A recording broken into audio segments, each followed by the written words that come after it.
Salut à tous, c'est Yann du 143 pour un nouvel épisode de Chaise de camping. Aujourd'hui, on a le plaisir d'accueillir Jérémy Suchet, non pas qu'un rider mais aussi un photographe, pour un épisode un peu spécial qui parlera de la photographie et de la ride en général. Je vous laisse tout de suite avec l'épisode et j'espère que ça vous plaira. C'est parti.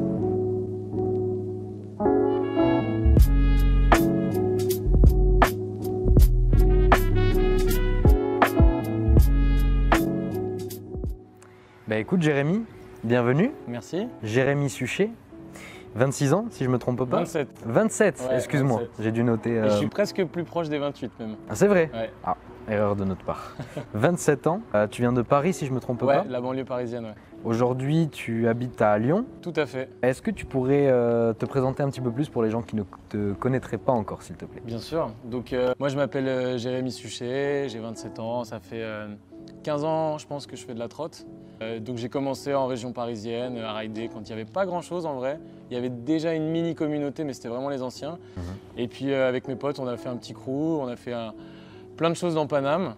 Des événements, on a bougé un peu partout, machin. Et puis de fil en aiguille, j'ai commencé à me spécialiser un peu dans la communication avec mes études. Okay. Et j'ai réussi à lier la trotte avec le boulot. Et maintenant, je bosse vraiment là-dedans. Donc ça fait quelques années et maintenant je suis rider toujours parce que ça fait plaisir. Mais j'ai aussi un statut plus de professionnel aussi de la trotte, quoi. Ok, très bien, je vois. Comment tu as commencé la trotte alors? Qu'est-ce qui t'a fait venir à ça? Tu sais, à mon époque, on y est tous un peu venus par hasard. Il y avait pas trop, enfin, t'avais pas le truc des skateparks, quoi, vraiment. Il y avait des skateparks, bien sûr, mais on n'était pas dans le même mood. C'est, en fait, je crois, on faisait du ping-pong avec mon pote Alexis Cuvillier. Ouais. Et on y allait tout le temps en trotte. Puis un jour, je sais pas, il pleuvait, on n'avait pas trop envie d'y aller. Et on s'est dit, vas-y, on va prendre nos trottes avec deux autres potes. Et on est allé, je sais pas, on a fait des tours dans la ville, quoi. Sous la pluie, c'était l'enfer, hein. Et on a commencé à sauter des trottoirs, machin. Puis le soir, ils dormaient tous chez moi. On a regardé sur internet si ça existait. On a galéré au début, on pensait qu'on était les seuls au monde. Et puis en fait, on est tombé sur une vidéo de Johan Moreau, je crois, et de Matt McKean. Okay. Et là, on s'est dit, ah ouais, non, il y a un vrai bail. Puis en fait, on y est retourné dès le lendemain. Et puis on a vite arrêté le ping-pong. Et on a fait que de la trotte. C'est génial. Ouais. C'est génial. Et donc tu me disais que tu étais avec Alexis Cuvillier. Ouais. Super 60. Ouais, ça date ça. Ouais. Est-ce que tu as des souvenirs comme ça de cette époque-là qui sont très mémorables pour toi? Donc après avoir commencé la trottinette, les premiers moments. Bah tu vois, ouais, tu prends l'exemple de Cuve. Cuve, on a commencé la trotte ensemble. Alors après, il y en a deux autres que j'ai pas cités qui s'appellent Baptiste Delumeau et Nicolas Oberlander. On a vraiment commencé tous les quatre ensemble. Okay. Et on avait un petit crew à l'ancienne. Le tout premier s'appelait Micro Ultime. Okay. Après, on est passé sur, dès qu'il y a eu la première trotte French ID qui s'appelait la Muffin, on est devenu le Muffin Crew. Et ça, c'était plus le crew en place. Tu vois, il y avait plusieurs crews à Paname, Muffin Crew, Monkey's Prod, Chromatic. Et on se tirait tous un peu vers le haut et genre ça faisait des sessions tous les week-ends. On faisait plein de vidéos. C'était un peu qui était le meilleur crew, mais en même temps il y avait une bonne ambiance. Okay. Et je garde grave des bons souvenirs par rapport à toute cette époque parce que vraiment c'est genre les 3 premières années où tout a commencé et je pense que tu vois genre dans le crew il y en a, enfin on ride tous encore, quoi. Ouais. Donc je pense que d'avoir eu un truc aussi important dès le début, ça nous a vraiment soudés et en même temps comme c'était les prémices de la trotte, tu vois, et je sais pas, on avait tout à faire, donc je pense que c'était encore plus important pour nous. Et ouais, j'en garde vraiment des bons souvenirs, quoi. C'était trop bien. Je vois. Vraie découverte du milieu. Ouais. Franchement, moi, le jour où j'ai découvert la trotte, franchement, j'ai découvert ma vie, quoi. Enfin, j'exagère un petit peu, mais genre vraiment, ça a tout changé. Ouais, je vois très très bien. Donc pendant plusieurs années, vous êtes là, vous roulez tous ensemble. Est-ce que donc tu as des souvenirs des premiers événements, là où vraiment il y avait des grosses réunions entre beaucoup plus de riders et... Grave. Je me souviens d'un contest, je pense que c'était le premier que j'ai fait, ouais. En fait, à l'ancienne, il y avait un shop qui s'appelait K124. Okay. C'était un shop à Paris en fait, là où Maxime Legrand bossait.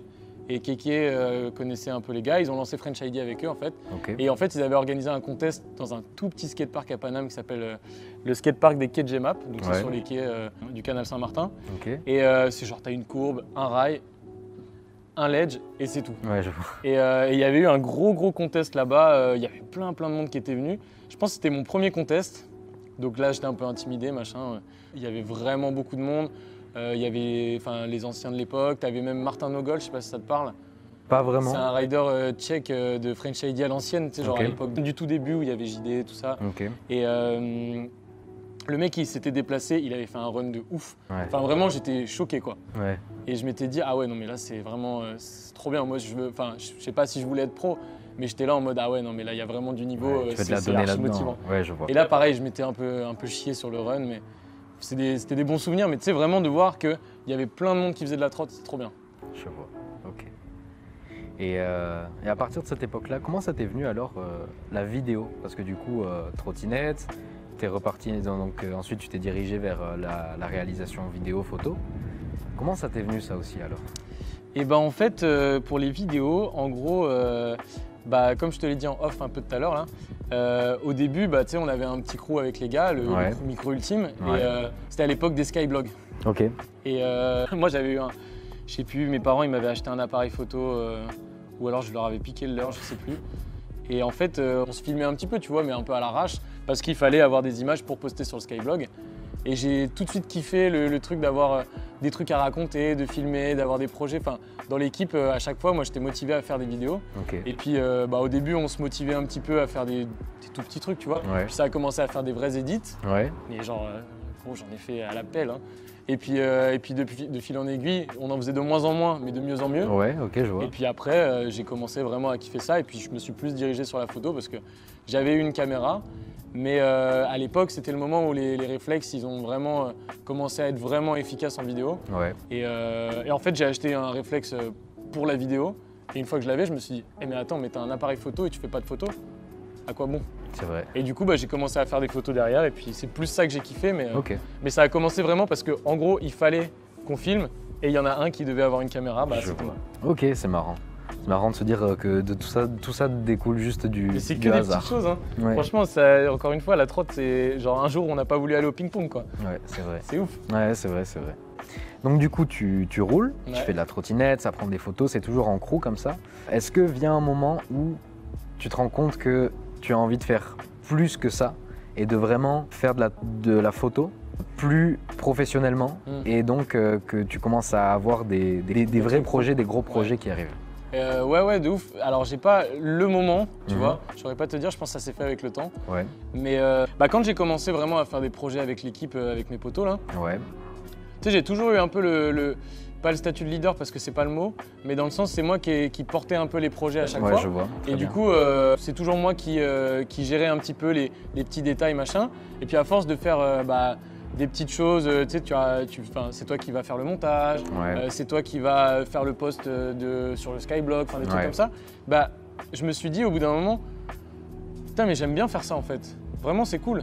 Et en fait, je me souviens que on avait des projets où on faisait, que ce soit des vidéos, mais on avait organisé un petit peu des événements vite fait par-ci par-là, mais des petits trucs, hein, vraiment, genre, tu sais, on allait filer un coup de main, la mairie de la ville d'à côté, on allait organiser un contest, mais vraiment, c'était des trucs un peu à l'arrache, mais c'était un peu toujours moi qui le faisais, tu vois. Je vois, très bien. Et pas en mode il en faut un, c'est vraiment je Ouais. kiffais. Et puis au bout d'un moment, je voulais faire des études après le bac, plus dans la vidéo pour le coup. Ok, Et finalement, je crois que j'ai pas été pris.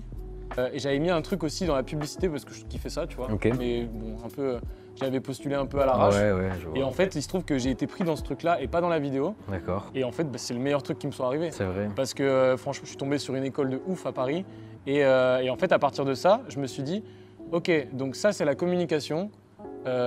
Qu'est-ce que je peux faire par rapport à la trotte et à la communication qui puisse me faire kiffer comme je kiffais avant, tu vois. Ok. Mais dans un esprit beaucoup plus professionnel. Ouais, Et donc, dans le but de gagner de l'argent derrière, quoi, pour pouvoir en vivre. ok. Mais ouais, je pense qu'avec le temps, tu vois, il y a eu un cheminement qui a fait que j'allais forcément finir par travailler là-dedans d'une manière ou d'une autre parce qu'avant, je le faisais en mode sur des petites choses, pas payé. Ouais. Et puis, tu grandis et je me suis spécialisé là-dedans. Mais ouais, il n'y a pas eu un déclic, tu vois. Ok, je vois. Et aujourd'hui, alors, est-ce que tout ça te permet donc de vivre de ce que tu fais, donc photographie, et explique-nous un peu comment. Alors tu en vis ça. gros, donc les études, les 2 premières années où là j'étais à fond vraiment, Ouais. je faisais, j'avais mon projet de La Brioche. C'était un crew qu'on avait, un gros crew un peu des riders. Tu vois, il y avait Charles Ouais, qui était dedans. On a créé ça avec mes potes du Muffin Crew à l'époque, donc Baptiste Delumeau, Alexis Cuvillier.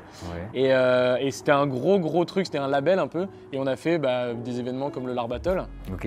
où justement, ça prenait un peu une tournure de professionnel dans le sens où ça faisait rentrer un peu d'argent aussi. Tu vois, on faisait pas ça pour gagner des thunes, Ouais. parce que vraiment, j'en ai beaucoup plus dépensé en organisant des trucs comme ça, Ouais. plutôt que d'en gagner. Mais à chaque événement, on se professionnalisait dans le sens où c'était un événement qui était autofinancé, donc on demandait une participation aux gens à hauteur de D'accord. ce qu'ils voulaient. Ok. Et du coup, ça faisait rentrer de l'argent pour faire un événement stylé avec le budget. Mais Ok, on je pouvait vois. très bien se retrouver avec rien du tout. À Ouais. chaque fois, on a eu des trucs. Ouais. Mais c'était pas. Et le but, c'était à chaque fois de faire plus, de mieux en mieux. Et donc, au bout d'un moment, quand je me suis rendu compte que c'était des trucs comme ça qui me faisaient vibrer, une fois que j'ai été à l'école, je me suis un peu spécialisé dans l'image parce que c'est ça qui me faisait plaisir. Genre tout ce qui était photo. J'ai appris à faire du graphisme pour avoir un profil un peu plus général. Et puis pour la Ok. publicité, c'était un peu nécessaire. Ouais, tu bien vois. sûr. Et après, j'ai fait un peu de photo Ok. en auto-entrepreneur pendant une année. Ok. Et là, j'ai rencontré les mecs de l'équipe Blunt, enfin je les connaissais déjà, mais dans le sens, les gars qui étaient derrière, les managers. Donc la boîte, c'est SDG Distribution, et c'était Ouais. Arnaud et Loïc, mes collègues de SDG. Et puis en fait, j'ai repris les études. Pour une année, j'étais en alternance, et en fait, j'ai fait mon alternance dans cette boîte D'accord. SDG. Ok. Et en fait, j'ai appris à vraiment bosser dans ce milieu-là, tu vois. D'accord. Et Je vois. après, derrière, j'ai été embauché pendant quelques années. Et on a fait tout le reste, quoi. Ok. Je Mais vois très bien. mon taf, en gros, c'était de gérer la communication des marques qu'on distribuait avec SDG. Et dans le lot, Blunt en particulier, quoi. Ok, ça marche. Voilà. Et aujourd'hui, tu es toujours avec ça ou Alors, c'est un peu différent maintenant dans le sens où je travaille encore pour Blunt et pour SDG et pour d'autres trucs de Ouais. SDG. Mhm. Mais maintenant, je suis en auto-entrepreneur. D'accord, Je me suis lancé ok.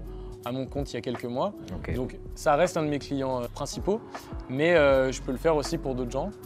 Mais j'ai une attache avec eux. Enfin, ça fait 6 ans qu'on Bien travaille sûr, je ensemble. vois. Ouais. C'est mon équipe, tu vois. Je vois. Donc, je bosse toujours avec eux, mais d'une manière différente. Ok, je Donc, c'est vois. cool. Et moi, c'est un nouveau projet. C'est excitant. Ça fait plaisir, quoi. Ok, je vois très bien. En parlant des projets, on a vu que tu avais fait le livre Coalition, Ouais. c'est ça? Ouais. Parle-nous un petit peu de ce projet, gros projet quand même, quelque Grave, chose grave. d'important. Ah, ça fait plaisir que tu me parles de ça. En fait, j'ai toujours aimé raconter les histoires, tu vois, à l'époque des Skyblogs. Ouais, bien sûr. On avait eu un site internet avec mon crew La Brioche où pareil, on faisait des articles régulièrement. Dès qu'on faisait, je sais pas, un truc, on allait un week-end quelque part, on faisait des photos. Moi, je racontais un peu ce qui s'était passé. J'avais bossé pour des magazines un petit peu, genre French Toast à l'ancienne. Ouais, Des trucs où j'écrivais des articles. ok. J'ai toujours aimé ça, tu vois.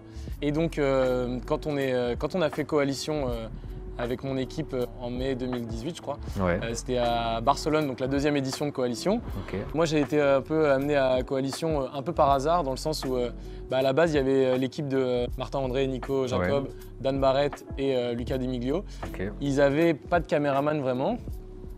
Je crois qu'ils en avaient un prévu, mais finalement, ça s'est pas fait. Bref, et Ouais. Martin et Nico, c'est mes potos sûrs, tu vois. ouais, Donc, moi, je sais filmer, j'ai de l'expérience, je suis pas le meilleur, mais je savais faire, tu vois. Dans Ouais, je l'équipe, vois. Martin et Nico, ils filment mieux que moi. ouais. Et du coup, ils m'ont dit, est-ce que tu es chaud de nous prêter main forte sur le projet? Donc, tu viens filmer avec nous, mais on va filmer la plupart des choses. Toi, juste avec ton œil plus de photographe, de venir un peu pour, tu vois, faire un peu la direction artistique Ouais, je du vois projet. très bien. quoi. Ouais, Donc, on avait déjà nos idées, on est parti ensemble sur un projet où il y allait avoir de la photo. Donc, Ok. j'ai énormément shooté pendant Coalition. Ok, Et donc, comme tout le monde filmait un petit peu pendant ce projet, moi, je pouvais me faire plaisir à pas que shooter, tu vois, genre sur les tricks où t'as pas besoin d'avoir 50 plans. ouais, je vois. Et là, j'étais vraiment en mode limite que photographe, Ok. même si j'ai filmé pas mal de trucs, hein, Ouais. j'ai couru pas mal. Mais donc, je suis rentré de Coalition, donc on a utilisé plein de photos dans notre vidéo. Je vous invite à la regarder, c'est une de mes vidéos préférées. Bien franchement. sûr, le lien dans la description évidemment. Aïe, aïe, aïe. Surtout. Et du coup, je suis rentré de Coalition et j'étais dans le train, tu vois.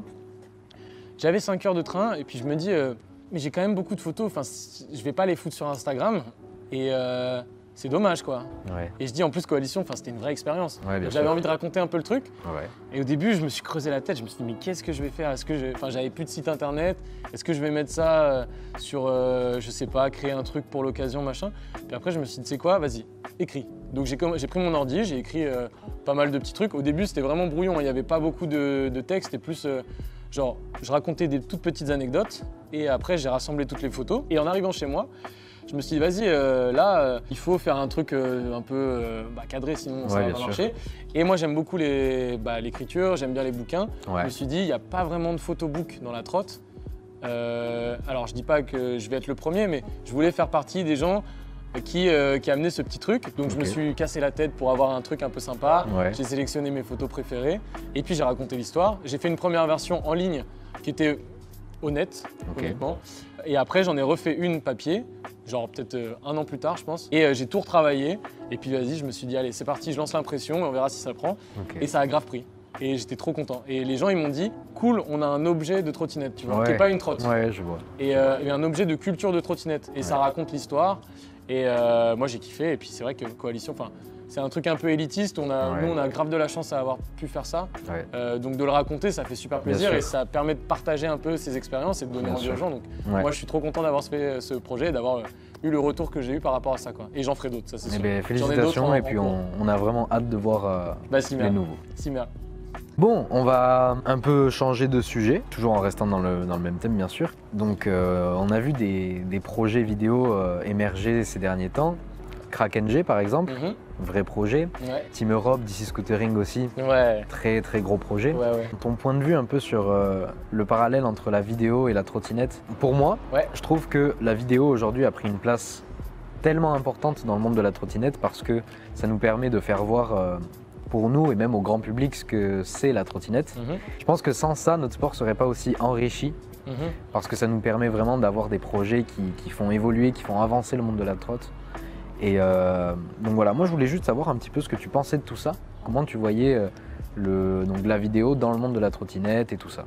Bah écoute, moi déjà, vu que j'en ai toujours fait et que c'est un peu ce qui a fait que ça m'a lancé dans ce que je fais maintenant, ça a une place hyper importante et je suis trop content de voir que quand je repense aux vidéos qu'on faisait à l'ancienne, tu vois, même les vidéos quand j'ai vraiment commencé la trotte, les vidéos qu'on avait découvert des riders australiens ou quoi, franchement la qualité de la vidéo c'était nul, vraiment c'était nul, mais c'est normal, c'était les débuts et surtout comme tu l'as dit, je suis d'accord, c'est grâce à la vidéo que ça a fait que notre sport il a popé de ouf, tu vois. Bien sûr. Mais là de voir qu'en si peu de temps finalement, parce que j'ai envie de dire ça sur 15 ans que ça s'est passé, surtout dans les dernières années, tu vois, il y a les marques qui commencent plus à investir sur des projets un peu plus conséquents. Alors il y a toujours eu des marques qui le faisaient, mais là je parle des grosses marques commencent à un peu plus s'intéresser à la vidéo et faire des projets un peu plus intéressants.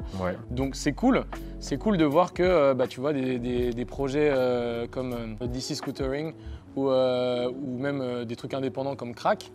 C'est trop bien, c'est trop cool. C'est ça qui fait évoluer notre sport. Pour le niveau, c'est important. Pour l'image, c'est hyper important. C'est super important. Et puis aussi, niveau créativité, c'est cool. Je pense que l'avenir maintenant, ça va être plus des vidéos un peu plus à concept pour créer un peu plus une culture trottinette. Mais là, en termes de riding et de qualité de vidéo, on est pas mal. Après, bon, quand tu regardes par rapport aux autres sports, on a encore plein de choses à apprendre. Enfin, les vidéos de skate, par exemple, c'est quand même next level. Mais franchement, on commence à être pas mal, et ça en très peu de temps. Et moi, je suis trop content de voir que on a contribué à tout ça avec tous les potos autour de moi, de se dire que vraiment, là, les projets de trottinette, on n'a pas à jalouser les autres, quoi. Vraiment, c'est stylé ce qu'on fait. Donc ça fait trop plaisir. Et puis je te dis, des projets indépendants comme, prenons l'exemple de Crack, tu vois, un projet comme ça, c'est long, quoi. Les gars, ils ont fait 50 minutes de vidéo. Enfin, moi, j'ai regardé ça, j'étais trop content. À la fin, vraiment, j'étais saucé, j'avais envie d'aller rider. Tu vois, en termes de qualité de vidéo, tu sens que c'est un projet indépendant. C'est pas parfait, c'est normal. Bien sûr. C'est normal et heureusement, c'est ça qui fait tout le charme du truc. Bien sûr. Mais la motivation qu'il faut pour faire un truc comme ça, c'est bien. Et c'est cool parce que c'est bon, ce crew de Crack, les gars, ils commencent un peu à avoir des sponsors, ils sont un peu en place, mais tu vois, ça donne la possibilité aux autres, des moins gros, de commencer à faire des projets comme ça. Et c'est trop cool, parce que nous, à notre époque, tu vois, maintenant, tout se passe un peu sur Instagram. Enfin, c'est pas tout se passe un peu, c'est tout se passe sur Instagram. Nous, à l'ancienne, le but, c'était, genre, vraiment, l'objectif, c'était faire une vidéo YouTube. Vraiment. Et donc, on a gardé ça forcément, ma génération et celle d'avant. Et même vous, les plus jeunes, vous êtes un peu dans cet esprit-là. Mais c'est vrai que si t'as pas Instagram, t'es mort. C'est clair. Et c'est un peu dommage. Après, c'est aussi grâce à Instagram qu'on en est là aujourd'hui. Grâce à Instagram, les réseaux sociaux, j'entends. Instagram, c'est celui le plus prisé maintenant. Mais franchement, la place de la vidéo dans la trotte, c'est essentiel.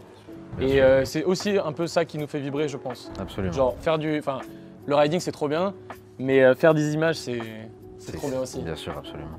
Moi je trouve qu'on a ces projets qui pop, qui sont vraiment super intéressants sur YouTube, mais on va dire tout est concentré comme tu le disais sur Instagram. Ouais. Et malheureusement, aujourd'hui on voit beaucoup arriver une course aux abonnés et beaucoup moins à la qualité. Ouais. Et je trouve ça un peu dommage. Et c'est vrai que heureusement qu'il y a encore des projets comme Crack, comme la Team Europe, DC Scootering. Et même nous, on essaye comme ça aussi de faire venir la trotte, pas que sur Instagram, d'essayer de redonner ça sur YouTube, vraiment de la qualité vidéo. Et je trouve ça cool qu'aujourd'hui, ça perdure encore et avec un petit peu de chance pour plus tard, ça pourra encore être le cas. Bah on va essayer, en tout cas, hein, comme tu l'as dit, Instagram, ça prend le dessus, c'est un peu la course aux followers et on en perd la qualité. Après, c'est notre boulot aussi, enfin c'est nous la trotte, hein, Ouais. c'est nous tous, donc c'est à nous de la façonner comme on veut. Et il faut qu'on crée une culture trottinette plus riche, quoi. Avec, on parle de YouTube, mais en fait, on peut, pourquoi pas faire des vidéos, des films, tu vois. Ouais, carrément. Il y a plein de trucs, il n'y a pas de limite en fait. Des petits clips scénarisés. C'est ça, des trucs un peu plus où on réfléchit, c'est pas que filmer. Enfin, tu vois, la trottinette en soi, quand on fait une vidéo de riding, c'est pas un documentaire, mais presque, parce que c'est la réalité. Ouais, bien sûr. Tu vois, il n'y a pas d'écriture avant. Ouais.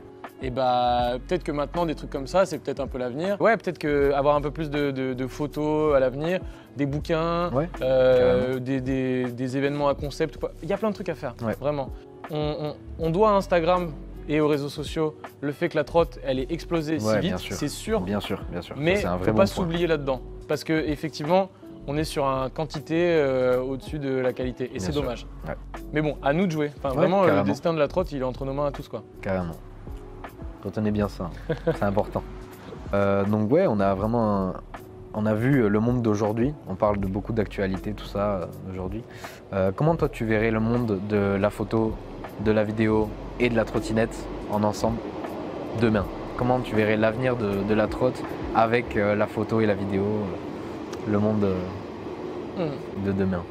Déjà, plus de budget. Ouais. Pour faire des trucs plus stylés, Ouais, il faut de l'argent. Il faut de l'argent pour faire des trucs plus stylés, plus de budget, plus de réflexion avant. Ouais. Vraiment, ça c'est important parce que c'est trop bien de partir en trip et de se dire allez, yallah, on filme, on verra ce que ça donne. Mais tu peux partir dans ce même trip, sauf qu'avant tu t'es dit vas-y, bah, le but c'est de faire une vidéo de, je sais pas, 8 minutes, d'avoir à côté un photobook qui va faire peut-être pas le nombre de pages, tu vois, mais j'aimerais raconter un peu ça. Dans le truc, je vais faire une interview, d'avoir des trucs beaucoup plus prévus. Ouais, beaucoup, je vois très bien. Et je pense que, tu vois, l'avenir déjà, il va être dans les contenus de meilleure qualité. Ouais. Mais ouais, il faut plus de budget pour ces projets-là, forcément. Franchement, on est bien dans la trotte, ouais, vraiment. Si tu compares à d'autres sports, je sais pas, par exemple le BMX, je pense qu'on n'est pas du tout à plaindre par rapport à eux non plus, tu vois. Mais surtout vu la jeunesse de notre sport. Mais c'est ça en fait qui est incroyable. Après, tu vois, on n'a pas les budgets du skate, on n'a pas les projets du skate. Ouais. Et le skate, c'est un exemple parmi tant d'autres. Ouais, bien sûr. Mais je pense que ouais, avec l'argent qui va être réutilisé plus pour faire des projets comme ça, pour faire appel à des gens plus créatifs, enfin vraiment avoir une vraie réflexion sur les projets, bah, ce sera forcément de meilleure qualité. Et je pense, enfin, j'ose espérer qu'on tend vers ça, tu vois. Ouais. Mais forcément, le sport, il est jeune. Enfin, les plus anciens qui font de la trotte, ils ont 35 ans. Hein. Ouais, c'est vrai. Ça va venir avec le temps, tu vois, il y a de plus en plus de jeunes qui, ayant des exemples de gens qui travaillent dans la trotte, parce qu'il y a les riders, mais il y a aussi les gens comme moi qui travaillent dans la trotte, et ils peuvent se dire, ouais, moi je vais faire des études pour faire ça derrière, tu vois. Alors que moi, quand je me suis lancé dans les études, j'avais ça en tête forcément, mais je me suis jamais dit, vas-y, dans 10 ans, tu seras où t'en es, et c'est trop cool. Mais du coup, forcément, les gens qui vont avoir un peu cet état d'esprit de je veux travailler pour la trotte derrière pour faire de la qualité, on va être meilleur. On va être meilleur, mais ça prend un peu de temps. Bien sûr. Tout ça pour dire que je pense que l'avenir de l'image dans la trotte, c'est d'avoir plus de gens qui ont pas forcément fait des études, mais en tout cas qui ont vraiment travaillé pour progresser. Ouais. Et plus d'argent fera qu'il y en aura de plus en plus. Ouais. Et qu'on aura une image encore plus stylée, quoi. Parce qu'on a une image stylée, mais il faut qu'elle soit encore plus stylée. Je te rejoins là-dessus. Ok. Donc Jérémy, je te remercie pour tout ça. Ça a été vraiment très intéressant. Je suis très content, j'espère que ça t'a plu. Grave, c'était super cool, ouais. Tant mieux, ça fait plaisir. Surtout, N'hésitez pas à suivre Jérémy sur les réseaux. Tout sera affiché ici en description juste en bas, sur l'écran, ce sera partout. Et si vous avez d'autres invités que vous souhaiteriez voir sur la chaise de camping, n'hésitez pas à nous le dire aussi et on essaiera de faire ça au plus vite. N'hésitez pas à nous dire en commentaire si ce format vous plaît, c'est très important pour nous. Si vous souhaitez voir plus de vidéos comme celle-ci, je vous invite à vous abonner à la chaîne. Ça soutiendra énormément le projet et ça nous fait très plaisir. Abonnez-vous. C'était Yann Canvé et Jérémy Suchet pour une chaise de camping sur le 143. Moi je vous dis à la semaine prochaine. Ciao. Énervé.